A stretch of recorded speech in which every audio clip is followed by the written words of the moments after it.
another fortified farm here on your left. But we do not have the yellow t-shirt. You know that Lance Armstrong was a line, but two ways.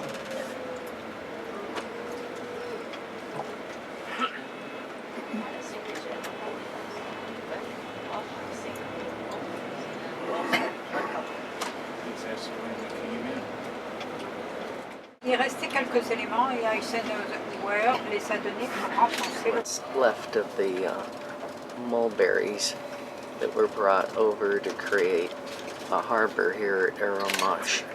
These are the elements which were built by the British and towed over the sank here. 115 of these elements. By the end of the war, some of them were dismantled to rebuild the houses, and 4 of them were sent to Le Havre for forming the first wharf over there.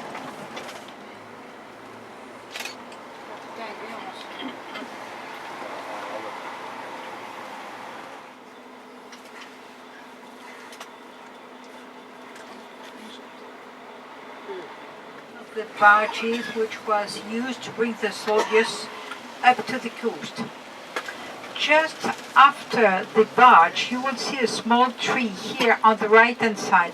Behind the tree, you've got the door of one of the toilets places. And the other toilets are on the left. So here's the D-Day Museum in Arromanches. And over here are several souvenir shops and a hotel.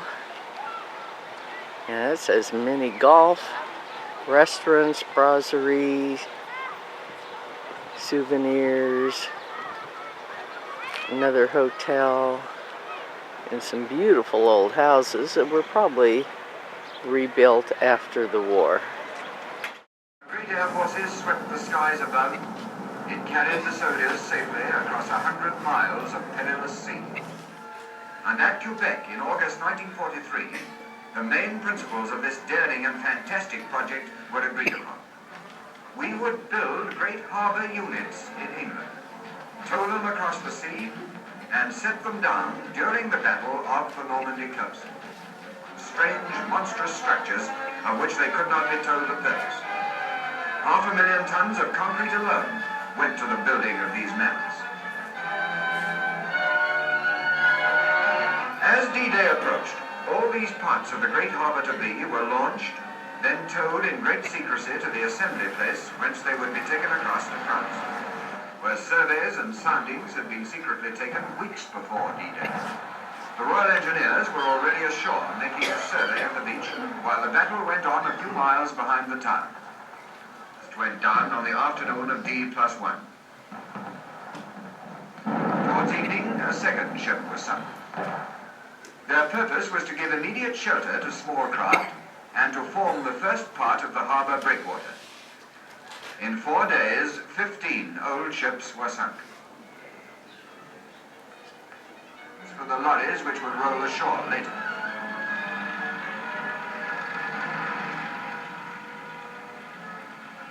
Position opposite the gaps already blasted by the engineers. Each section of pier was held in position by steel cables, which were run out to anchors by specially constructed boats. Other sections were then joined on, making a flexible floating causeway, which rose and fell with the tide. Along this causeway, the engineers laid a steel road, strong enough to carry the heaviest vehicles.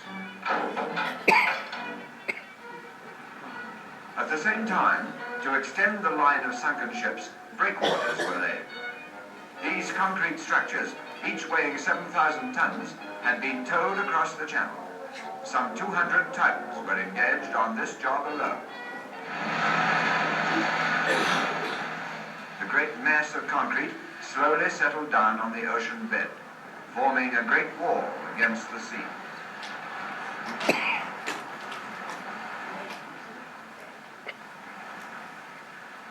Though the main installations were unfinished, ducks were unloading hundreds of tons daily in the lee of the breakwaters. sunk, the huge task of making the port was nearly done. The inner breakwater was more than half completed. All the floating breakwaters were laid. One pier finished, 3/4 of a mile of it, with 3 of the projected line of pierheads at its seaward end. To meet this line, a second pier was under construction. To the west was a third pier. This had a pierhead designed for unloading tank landing ships. Unloading from the main pier was just beginning. Then the wind began to blow. And on the 13th day of the invasion, the treacherous sea became Hitler's ally. Unloading on the open beaches, yet somehow or other, the work of unloading in the port went on.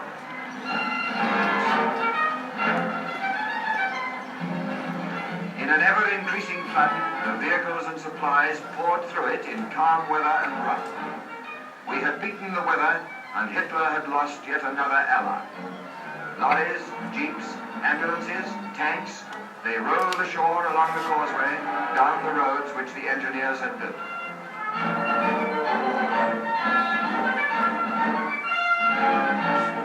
Frontiers of Germany, and on towards Berlin.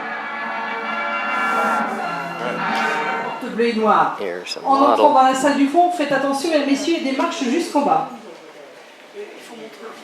Je répète pour les See personnes how de they langue were française, un petit anchored. film de 7 minutes.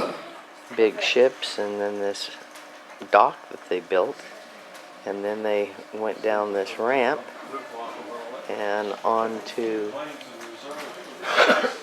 the bouncing waves and on ashore.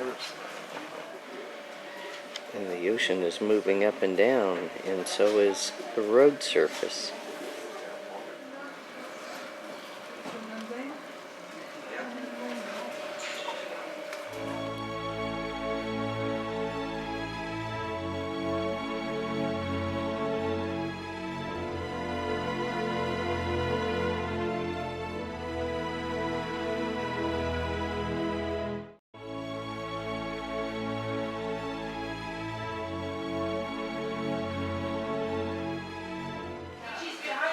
The tide is out now, and here's what's left of one of the bridges.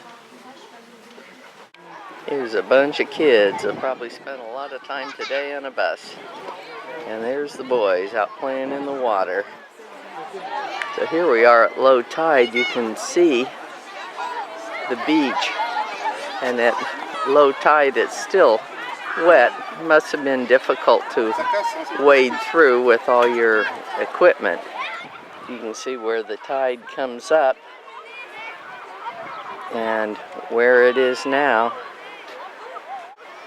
Here's what's left of the Mulberry Harbor. There's a road down there at the edge of town that goes up the hillside. And you can see the cliffs. Pont de Hoc is in that direction. Yes, so now in the water you see the huge concrete constructions built by the British, and later you see kind of rocks, rectangular. That's in reality on the sandy part of the coast. This is the oysters, because we've got oysters farms, and over there we've got the tables. Actually, Juno closed Beach, but the Canadian. gates.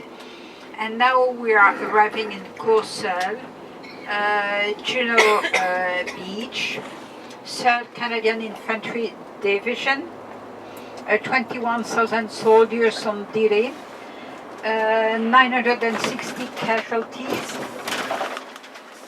And the difficulties were because of the flooded areas and also because of the 3 rivers they had to get over. Now you've got Courseulles, which is a fishing harbor and also sailing harbor. We've got quite a lot of people during the weekends, but it's tourism from proximity, people living around this place and up to